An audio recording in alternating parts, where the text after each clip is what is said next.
Hi guys, it's me. Welcome back to the channel. Today I'm going to be reading Harry Potter and the Philosopher's Stone. I hope you enjoy it as much as I do. Chapter 1, The Boy Who Lived. Mr. and Mrs. Dursley of number 4 Privet Drive were proud to say they were perfectly normal, thank you very much. They were the last people you'd expect to be involved in anything strange or mysterious, because they just didn't hold with such nonsense. Mr. Dursley was a director of a firm called Grunnings, which made drills. He was a big, beefy man with hardly any neck, although he did have a very large moustache. Mrs. Dursley was thin and blonde, and had nearly twice the usual amount of neck, which came in very useful as she spent so much time craning over the garden fences, spying on the neighbours. The Dursleys had a small son called Dudley, and in their opinion there was no finer boy anywhere. The Dursleys had everything they wanted, but they also had a secret, and their greatest fear was that someone would discover it. They didn't think they could bear it if anyone found out about the Potters. Mrs. Potter was Mrs. Dursley's sister, but they haven't met in several years. In fact, Mrs. Dursley pretended she didn't have a sister, because her sister and her good-for-nothing husband were as un-Dursleyish as it was possible to be. The Dursleys shuddered to think what the neighbours would say if the Potters arrived in the street. The Dursleys knew that the Potters had a small son too, but they had never even seen him. This boy was another good reason for keeping the Potters away. They didn't want Dudley mixing with a child like that. When Mr. and Mrs. Dursley woke up on the dull grey Tuesday, our story starts. There was nothing about the cloudy sky outside to suggest that the strange and mysterious things would soon be happening all over the country. Mr. Dursley hummed as he picked out his most boring tie for work, and Mrs. Dursley gossiped away happily as she wrestled a screaming Dudley into his high chair. None of them noticed a large tawny owl flutter past the window. At 8:30, Mr. Dursley picked up his briefcase, pecked Mrs. Dursley on the cheek, and tried to kiss Dudley goodbye, but missed because Dudley was now having a tantrum and throwing his cereal at the walls.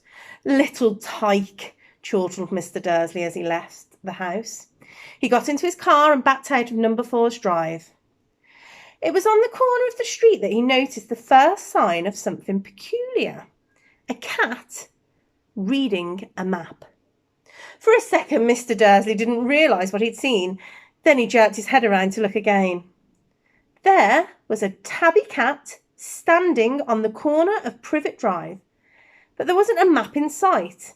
What could he have been thinking of? It must have been a trick of light. Mr. Dursley blinked and stared at the cat. It stared back. As Mr. Dursley drove around the corner and up the road, he watched the cat in the mirror. It was now reading the sign that said Privet Drive. No, looking at the sign. Cats couldn't read maps or sign. Mr. Dursley gave himself a little shake and put the cat out of his mind. As he drove towards the town, he thought of nothing except a large order of drills he was hoping to get that day.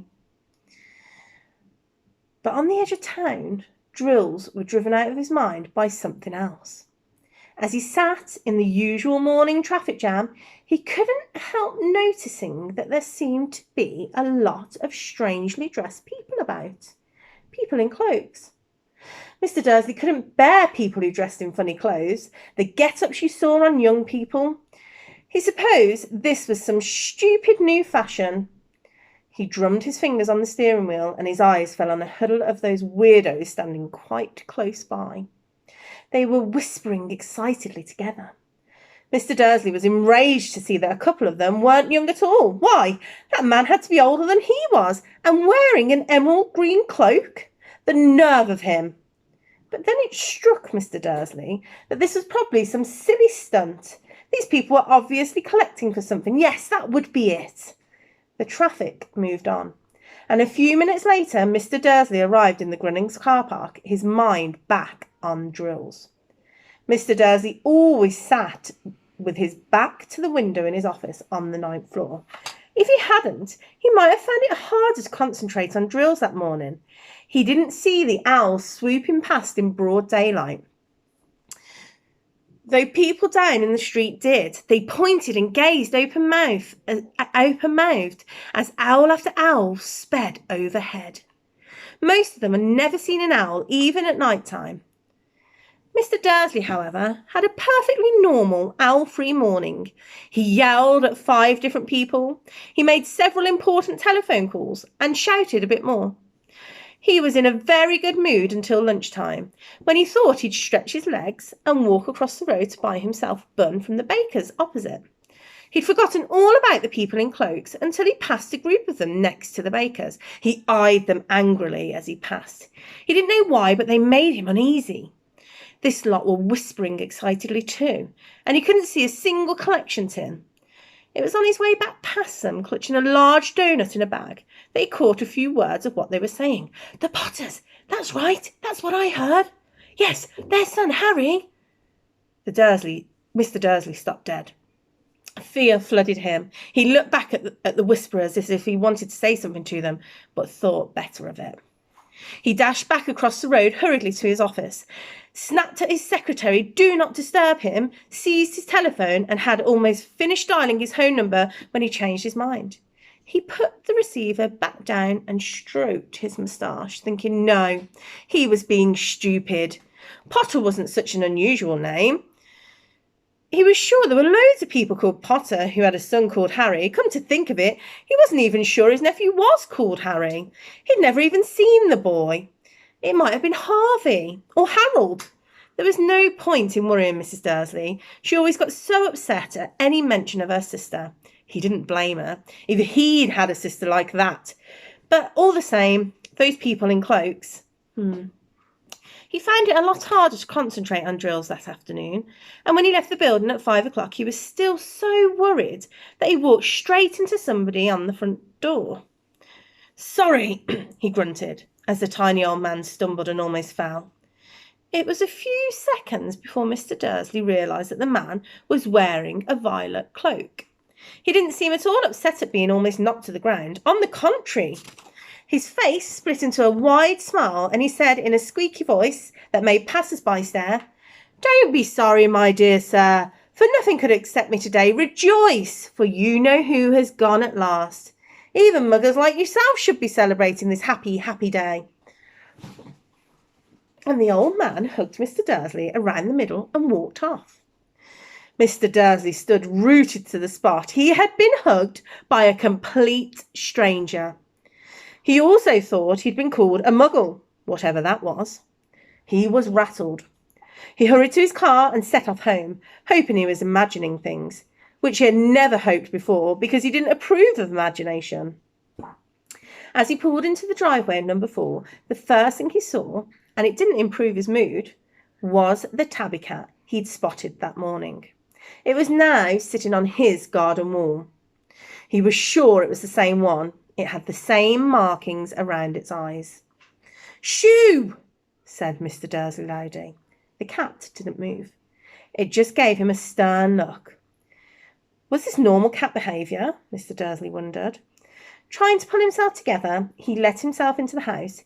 He was still determined not to mention anything to his wife. Mrs. Dursley had had a nice day, a nice normal day. She told him over dinner all about next door's problems with her daughter and how Dudley had learnt a new word, shan't. Mr. Dursley tried to act normally. When Dudley had been put to bed, he went into the living room in time to catch the last report of the evening news. And finally, bird watchers everywhere have reported that the nation's owls have been behaving very unusually today. Although owls normally hunt at night and are hardly ever seen in daylight, there have been hundreds of sightings of these birds flying in every direction since sunrise. Experts are unable to explain why the owls have suddenly changed their sleeping patterns. The newsreader allowed himself a grin. Most mysterious. And now over to Jim McGuffin with the weather. Going to be any more showers of owls tonight, Jim? Well, Ted, said the weatherman, I don't know about that, but it's not only the owls that have been acting oddly today.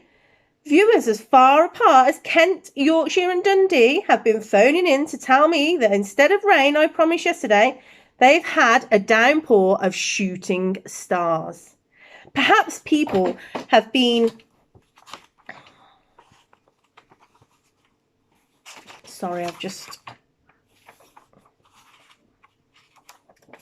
Perhaps people have been celebrating bonfire night early. It's not until next week, folks, but I can promise you a wet night tonight.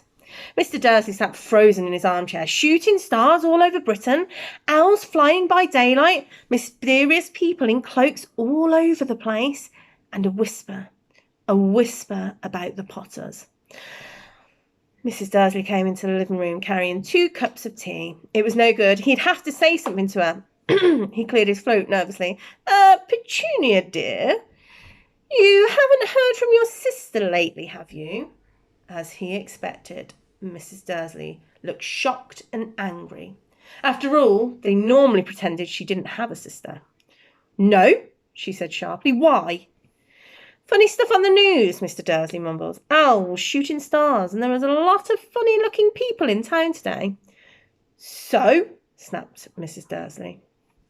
Well, I thought maybe it was something to do, with her lot.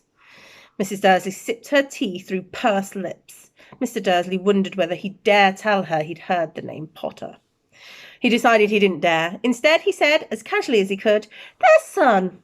He'd be about Dudley's age now, wouldn't he? I suppose so, said Mrs. Dursley stiffly. What's his name again? Howard, isn't it?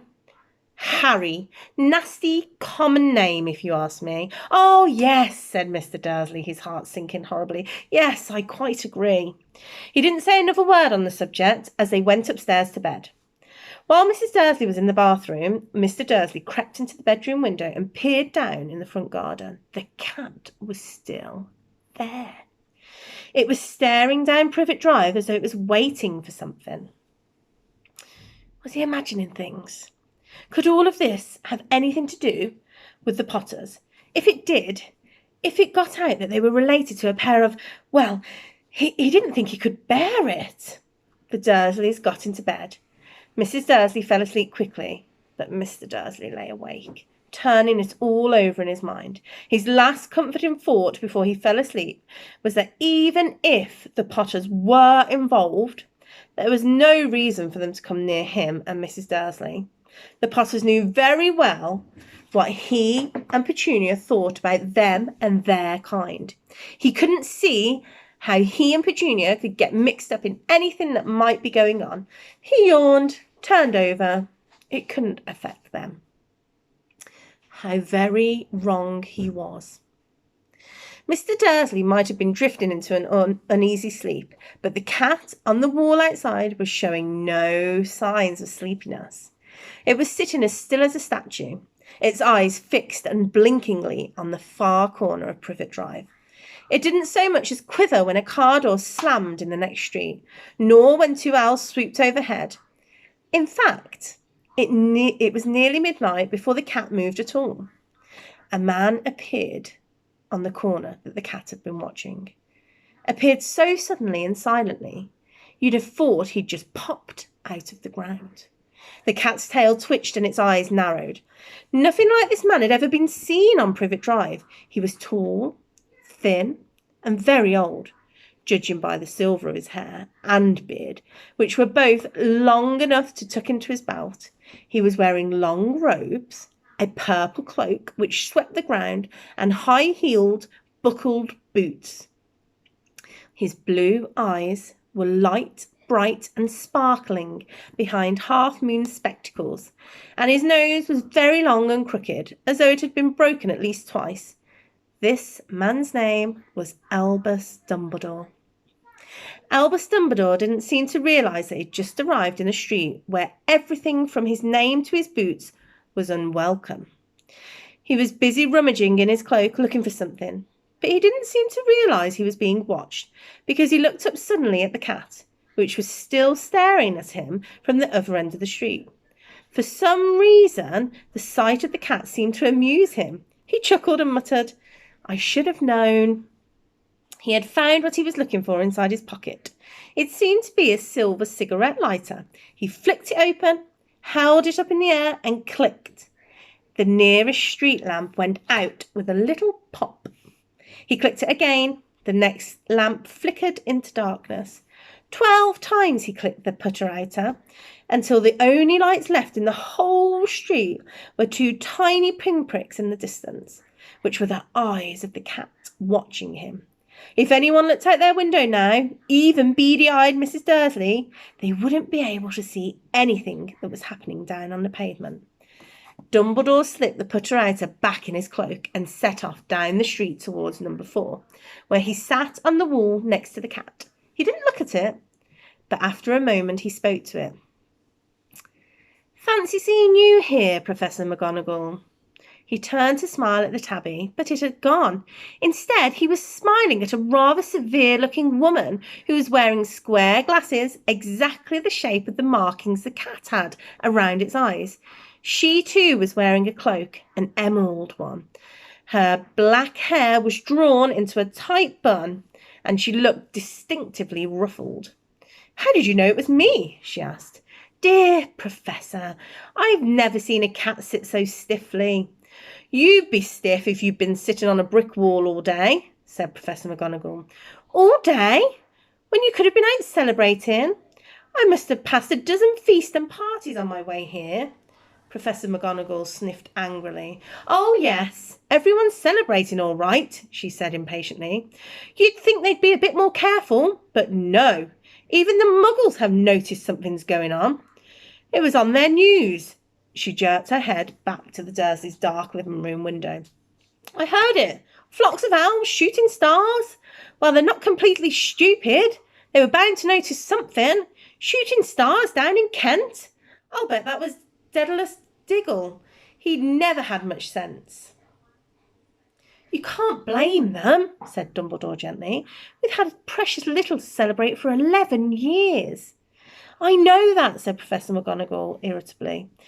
"But that's no reason to lose our heads. People are being downright careless out on the streets in broad daylight, not even dressed in Muggle clothes, swapping rumours." She threw a sharp sideways glance at Dumbledore here, as though hoping he was going to tell her something, but he didn't. So she went on. "A fine thing it would be if on the very day you-know-who seems to have disappeared at last, the Muggles found out about us all. I suppose he really has gone, Dumbledore?" "It certainly seems so," said Dumbledore. "We have much to be thankful for. Would you care for a sherbet lemon?" "A what?" "A sherbet lemon. They're a kind of Muggle sweet I'm rather fond of." "No, thank you," said Professor McGonagall coldly, as though she didn't think it was a moment for sherbet lemons. "As I say, even if you-know-who has gone, my dear Professor, surely a sensible person like yourself can call him by his name. All this you-know-who nonsense, for 11 years I have been trying to persuade people to call him by his proper name, Voldemort."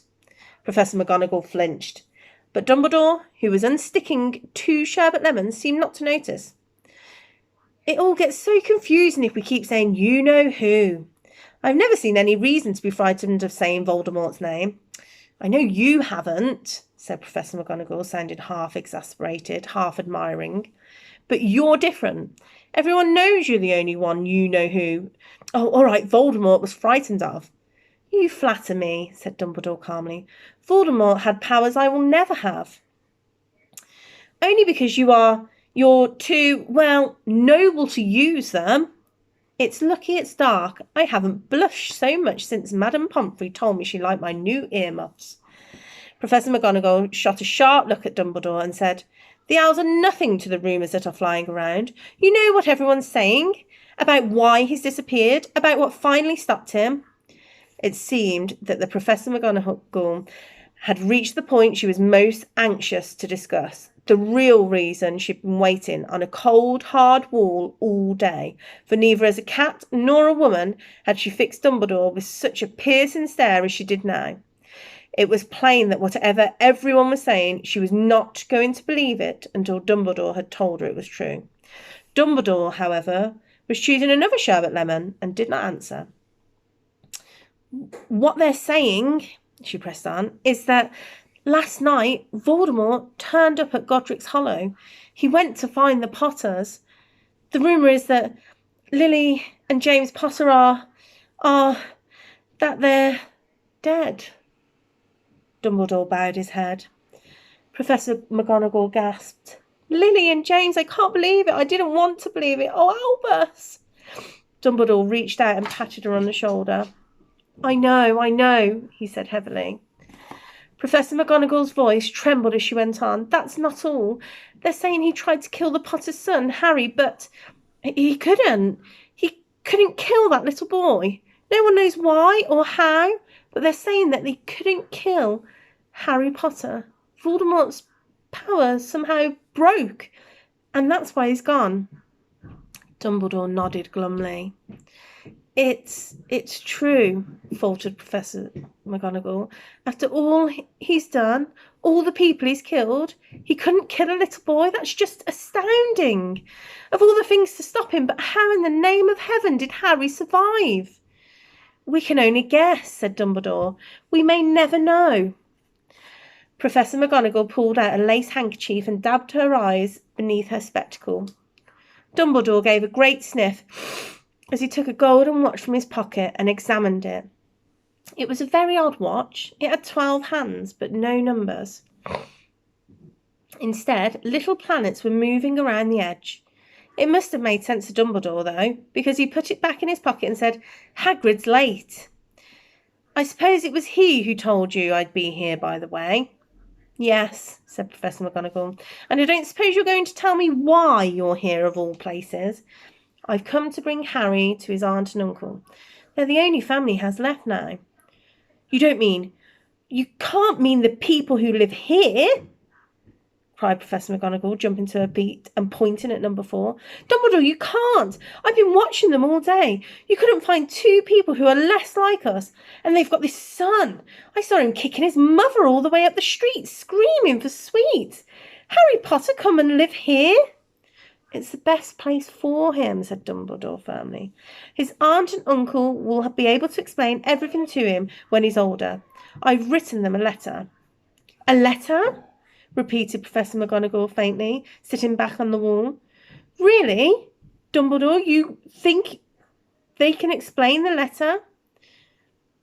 These people will never understand him. He'll be famous, a legend. I wouldn't be surprised if today was known as Harry Potter Day in the future. There will be books written about Harry. Every child in our world will know his name. Exactly, said Dumbledore, looking very serious over the top of his half-moon glasses. It would be enough to turn any boy's head, famous before he can even walk or talk, famous for something he won't even remember. Can you see how much better off he'll be growing up away from all of that until he's ready to take it? Professor McGonagall opened her mouth, changed her mind, swallowed and said, Yes, you're right, of course, but how is the boy getting here, Dumbledore? She eyed his cloak suddenly, as though she thought he might be hiding Harry underneath of it. Hagrid's bringing him. You think it wise to trust Hagrid with something as important as this? I would trust Hagrid with my life, said Dumbledore. I'm not saying his heart isn't in the right place, said Professor McGonagall grudgingly, but you can't pretend he's not careless. He does tend to... What was that? A low, rumbling sound had broken the silence around them. It grew steadily louder as he looked up and down the street for some sign of headlights. It swerved to a roar, and they both looked up at the sky, and a huge motorbike fell out of the air and landed on the road in front of them. If the motorbike was huge, it was nothing to the man sitting astride it. He was almost twice as tall as a normal man, and at least 5 times as wide. He looked simply too big to be allowed, and so wild. Long tangles of bushy black hair, a beard hid most of his face. He had hands the size of dustbin lids, and his feet in their leather boots were like baby dolphins. In his vast muscular arms he was holding a bundle of blankets. Hagrid, said Dumbledore, sounding relieved. At last! And where did you get that motorbike? Borrowed it, Professor Dumbledore, sir, said the giant, climbing carefully off the motorbike as he spoke. Young Sirius Black lent it me. I've got him, sir. No problems, were there? No, sir. House was almost destroyed, but I got him out all right before the muggles started swarming round. He fell asleep as we were flying over Bristol. Dumbledore and Professor McGonagall bent forward over the bundle of blankets. Inside, just visible, was a baby boy fast asleep under a tuft of jet black hair over his forehead. They could see a curiously shaped cut, like a bolt of lightning. "Is that where?" whispered Professor McGonagall. "Yes," said Dumbledore. "He'll have that scar forever." "Couldn't you do something about it, Dumbledore?" "Even if I could, I wouldn't. Scars can come in useful. I have one myself above my left knee, which is a perfect map of London Underground. Well, give him here, Hagrid. We'd better get this over with." Dumbledore took Harry in his arms and turned towards the Dursleys' house. Couldn't I say bye to him, sir?" asked Hagrid.